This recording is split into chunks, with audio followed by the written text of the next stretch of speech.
क्या लगता है सिर्फ छात्रों के साथ अन्याय हो रहा है इस सरकार में या सिर्फ पीडीए को टारगेट कर रही है? कि हमने खोली थी इसी उत्तर प्रदेश में अपनी आंखें, अब इस उत्तर प्रदेश की हालत देखी नहीं जाती है। और हम लोग उत्तर प्रदेश के मुखिया से बताना चाहते हैं कि अगर पीडीए के छात्रों के साथ अन्याय होगा, जुर्म होगा, अत्याचार होगा तो समाजवादी छात्र सभा उत्तर प्रदेश के अंदर ईंट से ईंट बजाने का काम करेगी और अन्याय के खिलाफ सड़कों पर आंदोलन करेगी। विश्वविद्यालय महाविद्यालय में किस तरीके से फीसें बढ़ा दी जा रही हैं, किस तरीके से छात्रवृत्ति पर रोक लगा दी, और ये साजिश उत्तर प्रदेश सरकार की। इस हिसाब से जेलों में जो छात्र भरे हुए हैं सबसे ज्यादा पीडीए परिवार के लोग हैं, उनके जीवन को बर्बाद किया जा रहा है। लगातार जब से योगी आदित्यनाथ जी की सरकार बनी है, छात्र संघों को बंद करके, उनकी नर्सरी को बंद करने का काम छात्र संघ बंद करके भारतीय जनता पार्टी की सरकार ने किया है। प्रदेश की योगी सरकार है, ये सिर्फ दो जातियों को टारगेट बना रही है, हिंदू, मुस्लिम और यादव।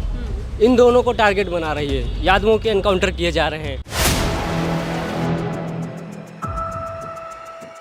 नमस्कार, मैं हयात अब्बास और आप देख रहे हैं 4 PM न्यूज़ नेटवर्क। इस वक्त हमारी मौजूदगी डीएम ऑफिस के बाहर है। डीएम कार्यालय पे तमाम समाजवादी छात्र इकट्ठा हुए हैं। इनकी क्या कुछ मांगे हैं, क्यों यहाँ पर इकट्ठा हुए हैं? आज आप लोग डीएम ऑफिस पर इकट्ठा हुए हैं, क्या मांगे हैं और किस वजह से आप? आज हम लोग पूरे प्रदेश में समाजवादी छात्र सभा के बैनर तले छात्र संघ बहाल करने की मांग को लेकर के, फीस वृद्धि की मांग को लेकर के और पीडीए परिवार के जितने छात्र हैं उनकी जो स्कॉलरशिप नहीं आ रही है उसको लेकर के ज्ञापन देने के लिए आए हैं। अगर सरकार हमारी मांगों को नहीं मानती है तो समाजवादी छात्र सभा आने वाले दिनों में एक बड़े आंदोलन के लिए बाध्य होगी, जिसकी पूरी जिम्मेदारी योगी सरकार की होगी। लगातार जब से योगी आदित्यनाथ जी की सरकार बनी है, छात्र संघों को बंद करके दलित, पिछड़े और अक़लियत के नौजवानों को, जो समाज के अंतिम पौधान पे खड़े थे, जो राजनीति में आकर के मुख्य धारा में जुड़ना चाहते थे, उनकी नर्सरी को बंद करने का काम छात्र संघ बंद करके भारतीय जनता पार्टी की सरकार ने किया है। उसी को चालू करने के लिए आज हम लोग ज्ञापन देने के लिए आए हुए हैं कि राज्यपाल के माध्यम से माननीय मुख्यमंत्री जी से ये मांग करते हैं कि छात्र संघ बहाल किया जाए, जो फीस वृद्धि हो रही है उसे वापस लिया जाए और पीडीए परिवार के छात्रों को स्कॉलरशिप दिया जाए ताकि उनकी पठन पाठन में कोई दिक्कत परेशानी ना आए। क्या लगता है सिर्फ छात्रों के साथ अन्याय हो रहा है इस सरकार में या सिर्फ पीडीए को टारगेट कर रही है? 2 पंक्तियों से शुरुआत करूंगा कि हमने खोली थी इसी उत्तर प्रदेश में अपनी आंखें, अब इस उत्तर प्रदेश की हालत देखी नहीं जाती है। आज आप लोग यहाँ पर ज्ञापन देने आए, क्या कुछ बात हुई है, क्या मांग? देखिए, आज उत्तर प्रदेश के अंदर छात्र संघ बहाली, पीडीए परिवार के छात्र आ रहे हैं उनके साथ जो उत्पीड़न हो जा रहा है, जो फर्जी इनकाउंटर हो रहा है, उसके खिलाफ हम लोग पूरे उत्तर प्रदेश में समाजवादी छात्र सभा आज जिला अधिकारी के माध्यम से ज्ञापन देने का काम कर रही है।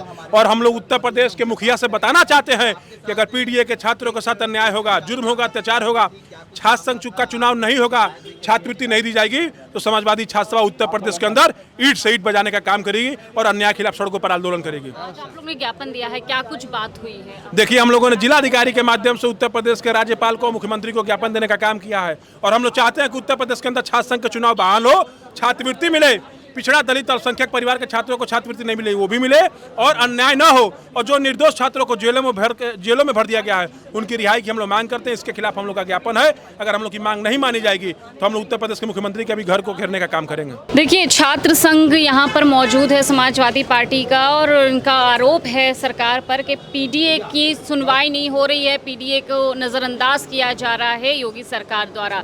यहाँ पर तमाम जो स्टूडेंट्स है, छात्र संघ से जुड़े लोग हैं, वो अपना ज्ञापन डीएम को सौंपने आए थे। क्या कुछ बात हुई आप लोगों ने? जी, जिलाधिकारी महोदय को हम लोग ज्ञापन देने आए थे क्योंकि जिस तरीके से पूरे उत्तर प्रदेश में पीडीए यानी कि पिछड़े, दलित और अल्पसंख्यक समाज से आने वाले नौजवानों का उत्पीड़न हो रहा है, विश्वविद्यालय महाविद्यालय में किस तरीके से फीसें बढ़ा दी जा रही हैं, किस तरीके से छात्रवृत्ति पर रोक लगा दी गई है, क्योंकि छात्रवृत्ति एक ऐसा सहारा होता था जो पिछड़े और दलितों को पढ़ने का मौका देती थी। अगर छात्रवृत्ति नहीं मिलेगी तो आप सोचिए, जो गरीब किसान मजदूर का बेटा है, जो पिछड़े समाज से है, दलित समाज से है, अल्पसंख्यक समाज से है, वो विश्वविद्यालय और महाविद्यालय के दरवाजे को लांघ नहीं पाएगा। और ये साजिश उत्तर प्रदेश सरकार की है, क्योंकि ये चाहते हैं कि जिस तरीके से पहले मनुस्मृति के दौर में जब मनुवाद था, उस दौर में जब पिछड़ों को पढ़ने का अधिकार नहीं था, दलितों को पढ़ने का अधिकार नहीं था, आज उसी तरीके से पूरी तरीके से ये संविधान को खत्म करके मनुवाद को लागू करना चाहते हैं और एक दूसरे रास्ते के तहत कि हम इनको आरक्षण नहीं देंगे, हम इनको हम छात्रवृत्ति नहीं देंगे, इनको हम विश्वविद्यालय और महाविद्यालय में आने नहीं देंगे, तो ये पढ़ नहीं पाएंगे, क्योंकि इन्हें पता है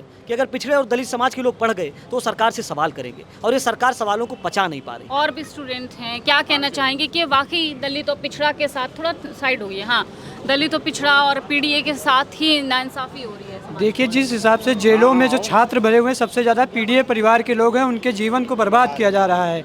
और जो गाँव में छात्र पढ़ रहे हैं, विश्वविद्यालयों में पढ़ रहे हैं, उनकी छात्रवृत्ति नहीं दी जा रही है, उनके साथ अन्याय किया जा रहा है, उनको बर्खास्त कर दिया जा रहा है।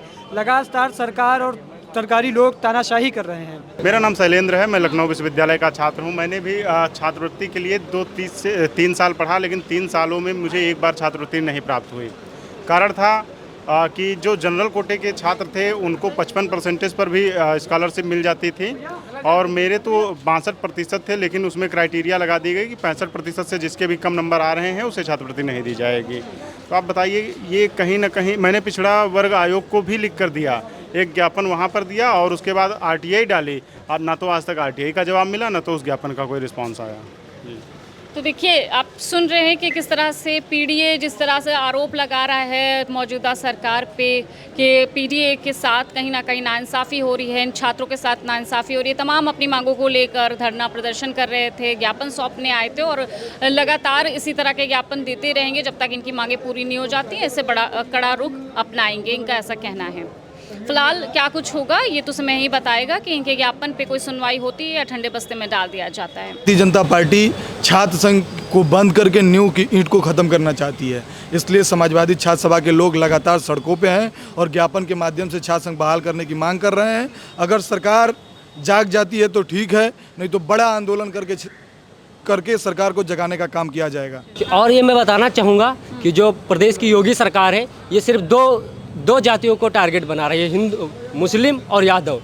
इन दोनों को टारगेट बना रही है। यादवों के एनकाउंटर किए जा रहे हैं और छात्रों के साथ बहुत बड़ा अन्याय हो रहा है। मैं भी एक गरीब परिवार का छात्र हूँ, B.Pharma 4th ईयर का स्टूडेंट हूँ, और मेरे पिताजी भी कैसे कैसे पढ़ाते हैं ये मैं जानता हूँ। और रोज़गार नहीं है, हम छात्रों के लिए रोज़गार नहीं है। और योगी जी ने एक इंटरव्यू में कहा कि मुझे उत्तर प्रदेश में कोई युवा ऐसा नहीं दिखाई दे रहा है कि मैं नौकरी दूँ किसको।